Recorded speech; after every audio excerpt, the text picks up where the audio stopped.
Namaste friends, Jai Shri Krishna, Jai Shri Ram. This is here Dr. Manoj Kumar Gupta, your friend, your best wisher, always helping hand to get your degree. That is CA. Friends, results आ गए हैं. Inter का भी आ गया, final का भी आ गया. एक हफ्ते के अंदर दोनों आ गए. सो आज रिजल्ट से रिलेटेड ही थोड़ी बातें करनी है आपसे. कुछ बधाइयाँ भी देनी है, कुछ गाइडेंस भी देना है और थोड़ा बहुत खटी खोटी भी सुनानी है. फ्रेंड्स, सबसे पहले तो those clear. I congratulate all of you. Manoj का एफआर ऐसे ही आप नाम रोशन करो, अपने माँ बाप का नाम रोशन करो, अपने गुरुजन का नाम रोशन करो और मनोज का एफआर टेक्निक आप जितना हो सके उतना स्प्रेड करो. ऐसी मेरी आप सब लोगों के लिए दुआएं हैं और आप सब लोगों के लिए मेरी शुभकामनाएं हैं. और ये जो रिजल्ट आपको मिला है, जो सक्सेस मिली है, उसके पीछे जिनका भी हाथ हो लाइफ में उसको कभी मत भूलना. ये मेरी आपसे रिक्वेस्ट है.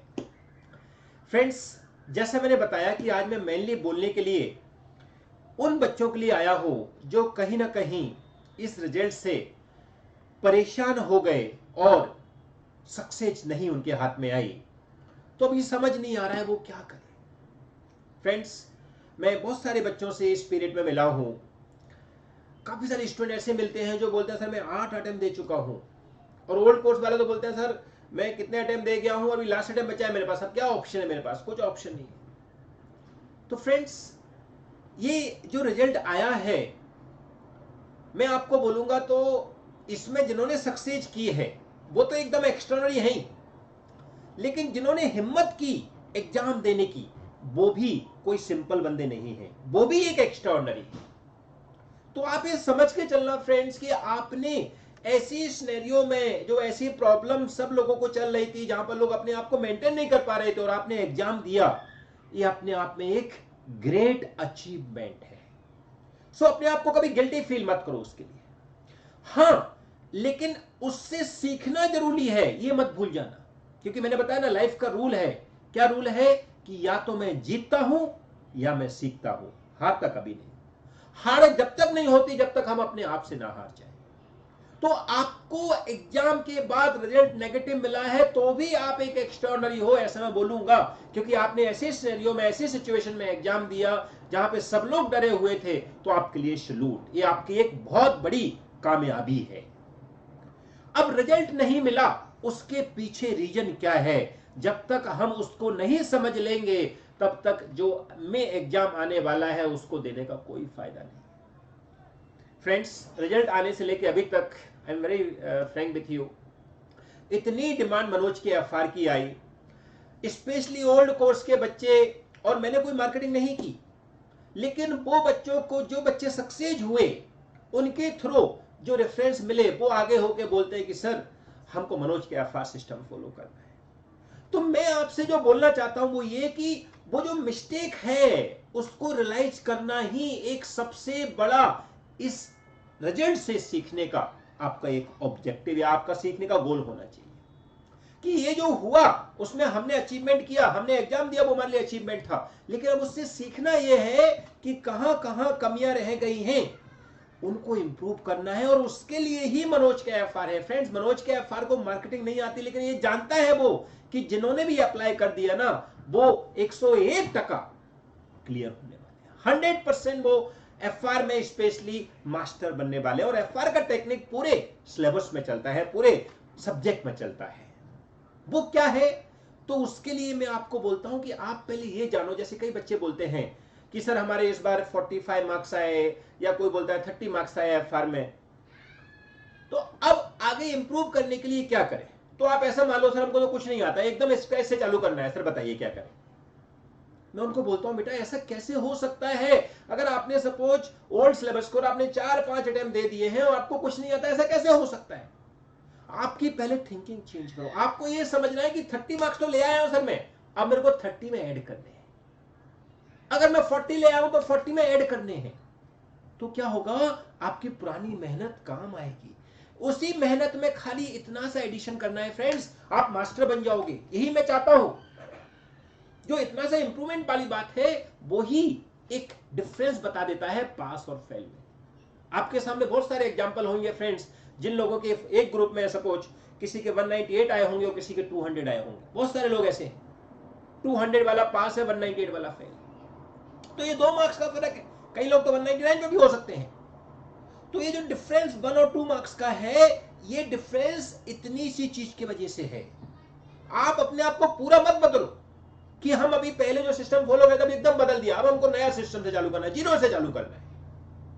फ्रेंड्स, आपको ये जानना जरूरी है कि आखिर मिस्टेक कहां है। मैं कई बार बच्चों के एग्जांपल देता हूं कि एक ऐसे ही कोई मैकेनिकल था जो कोई मशीन ठीक करने के लिए बाहर से आया, यूएस से आया सपोज, तो वो मशीन को पूरा उसने सर्वे किया और एक हथौड़ा मारा और मशीन चालू हो गई।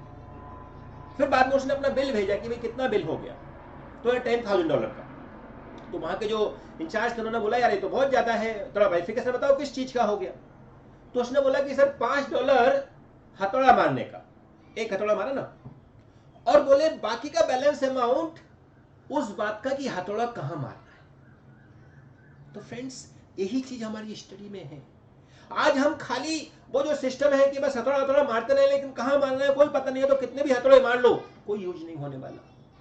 तो आपको यह समझना जरूरी है कि मेन प्रॉब्लम कहां पे है, हमको उसको इंप्रूव करना है। और जो हमारी नॉलेज है वो तो आएगी ही काम, खाली वो एक्स्ट्रा हथौड़ा कहां मारना है वो और ऐड करना है, पूरी मशीन को दोबारा नहीं बनाना है। तो फ्रेंड्स, उसके लिए ही मैं आपको बार बार बोलता हूं कि एनालाइज करो, अपने आप को पहचानो। और ये जो मनोज का एफआर सिस्टम है, ये कोई ये नहीं कोई मोनोपोली है, ये सिस्टम आप खुद डेवलप कर सकते हो। ये सिस्टम खाली यही बताता है कि 3 चीजें आप मेनली याद रखो, चाहे कोई भी एग्जाम दे रहे हो, लाइफ का रियल एग्जाम दे रहे हो या आप सीए का एग्जाम दे रहे हो, किसी का एग्जाम दे रहे हो, आपको 3 चीजों को याद रखना है। सबसे पहला चीज उसका सोर्स, माने आप जो काम कर रहे हो उसके लिए सोर्स क्या है, तो सोर्स डायरेक्ट होना चाहिए। जैसे हमारे सी एग्जाम के लिए सोर्स आईसीएआई का मटेरियल ही होना चाहिए, इसके अलावा हमको कुछ मटेरियल नहीं देखना। आईसीआई का मटेरियल से कम भी नहीं चाहिए और आईसीआई के मटेरियल से ज्यादा भी नहीं चाहिए। तो पहला सोर्स नक्की करो कि हमने कहां से पढ़ाई करनी है, तो उसमें कोई दिमाग लगाने की जरूरत ही नहीं है, आईसीआई के मटेरियल से पढ़ाई करनी है।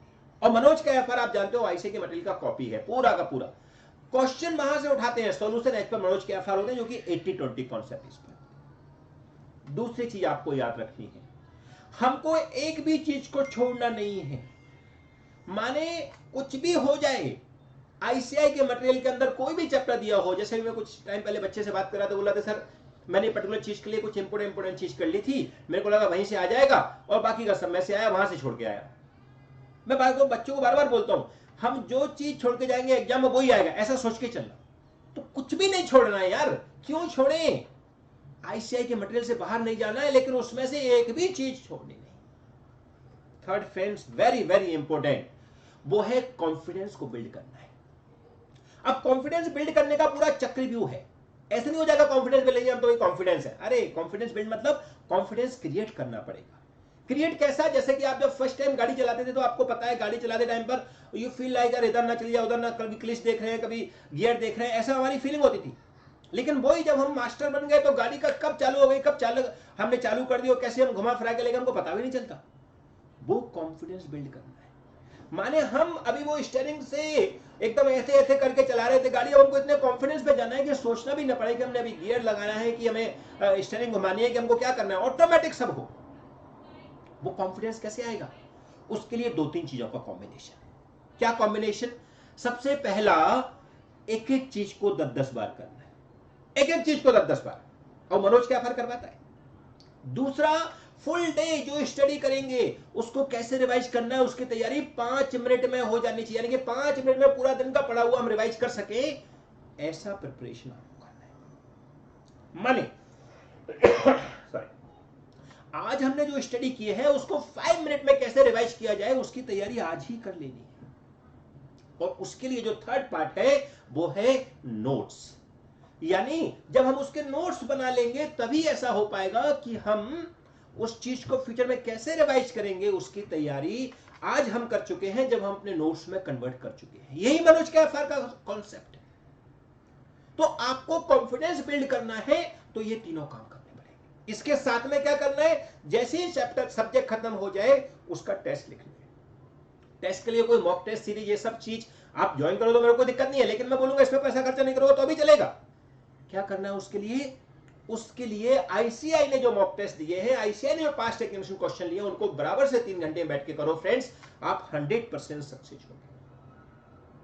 फ्रेंड्स मैं आज बहुत ही मतलब आप बोलो तो ओपन माइंड में हूं कि मैं चाहता हूं ये बच्चे जो फेल हुए उनको ये चीज सीखने को मिले कि हमारी क्या कमी हो रही है, हमको पहले वो जानना है पहले उसको इंप्रूव करना है, और जब वो इंप्रूव होगा तब जाके हम रिजल्ट अच्छा एक्सपेक्ट करेंगे। एंड फ्रेंड्स ये चीज आपको अभी से अप्लाई करनी है, ना कि उसके लिए कोई वेट करना है कि ठीक है अभी एग्जाम टाइम पे हम ऐसा कर लेंगे या उस टाइम पे ऐसा कर लेंगे। नो, आज से अप्लाई करना है।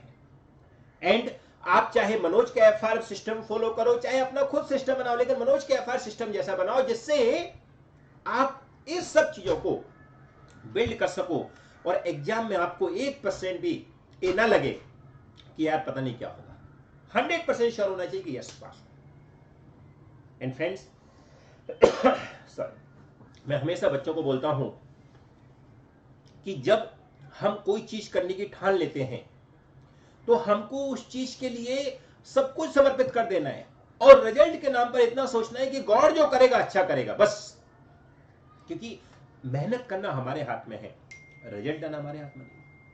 मेहनत आपने करके दिखा दी, ऐसे सिनेरियो में भी आपने एग्जाम दे दिया, ये आपकी मेहनत थी, लेकिन रिजल्ट अभी आपको लाके दिखाना है कि आप जो मिस्टेक की है उनको इंप्रूव करना है, और आगे गॉड की मर्जी है, जो गॉड बोलेगा वो होगा, नो प्रॉब्लम चलेगा। बट हम अपनी तरफ से जो मिस्टेक हुई है उन पे इंप्रूव करेंगे। एंड फ्रेंड्स लास्ट में इतनी बात बोलूंगा कि ये एक जो लोग फेल हुए उस पे, उन लोगों के लिए ये आपके लिए एक चैलेंज है, नया चैलेंज है, और ये फेल्यूर आपको आगे फेल नहीं होने देगा, ये भी याद रखना। अभी फेल्यूर आपको आगे फेल नहीं होने देगा, आपको सिखा देगा भी। इसके लिए ये मैंने मतलब ये एक आपने सुना होगा, कोशिश करने वालों की हार नहीं होती, उसका एक लास्ट लाइन है, वो मैं आपको जस्ट शेयर करना चाहूंगा कि असफलता एक चुनौती है, असफलता एक चुनौती है, इसे स्वीकार करो, क्या कमी रह गई सुधार करो, ना जब तक सफल होंगे नींद चैन को त्यागो, तुम मुश्किलों से ना पीछे भागो। इसलिए किसी ने कहा है कि बिना कुछ किए जय जयकार नहीं होती, कोशिश करने वालों की हार नहीं। तो बस फ्रेंड्स हमको वही कोशिश करनी है, हमको अपना डेयरिंग जो आपने अभी दिखाया है उसमें कहां कमी रह गई उसको इंप्रूव करना है, और उन सब के लिए फ्रेंड्स मनोज का एफआर आपके साथ में है। आप जब भी कुछ भी हेल्प चाहते हो हम आपके साथ बैठे हुए हैं, आप हमारी टीम को कांटेक्ट कर सकते हो, उनके नंबर डिस्क्रिप्शन में दिए हुए हैं, आप डायरेक्टली मेरे को व्हाट्सअप मेरे को कॉल तक कर सकते हो। बट एक ही प्रॉमिस रखो कि हमको सक्सेस होना है, चाहे कुछ भी हो जाए, और जो कमी है उनको इंप्रूव करना है। ओके फ्रेंड्स, सो यही सब आपको बोलना था। अपने आप को मेंटेन रखिए फ्रेंड्स, जो गलतियां हुई हैं उनको इंप्रूव करेंगे और फिर सक्सेस होंगे, वही हमारा एक गोल है और वही सीए सिखाता है। ये सीए एग्जाम है, आप ऐसा अपने आप को तोड़ के मत बैठ जाइए कि अब तो क्या होगा क्या नहीं होगा, गॉड सब ठीक करेगा बेटा। आप अपनी तरफ से जो गलतियां हैं उनको इंप्रूव करिए, अपनी ट्रू कॉपी मंगाइए, उसमें देखिए आपने क्या क्या मिस्टेक की है। जब हम घर पे टेस्ट लिखेंगे तो उनको रियलाइज करेंगे कि कहीं वो मिस्टेक तो नहीं हुई है, और जब ऐसा प्रैक्टिकल अप्रोच फॉलो करेंगे तो 100% हमको सक्सेस मिलेगा। Okay friends, thank you so much, all the best, जय श्री राम, बाय बाय।